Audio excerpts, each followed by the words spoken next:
এই খোয়া ক্ষীরটা বেশ অনেক দিন ধরেই বাড়িতে পড়ে আছে, তো ভেবেই পাচ্ছি না যে কি করা যায়। ভাবতে ভাবতে একটা বুদ্ধি এলো যে এই খোয়া ক্ষীরটাকে দিয়ে একটু সন্দেশ বানানো যাক, দেখাই যাক কেমন সন্দেশ তৈরি করতে পারি।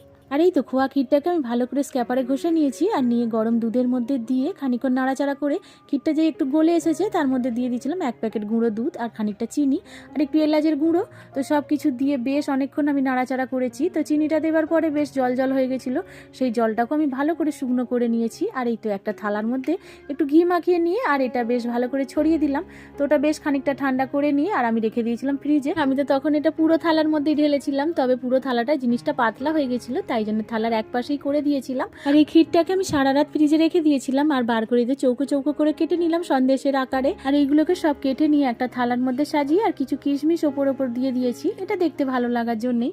আর এই তো পুরোপুরি রেডি হয়ে গেল আমার কম খরচেই সন্দেশ। তো আপনাদের কেমন লাগলো অবশ্যই জানাবেন, খেতে কিন্তু দারুণ হয়েছিল।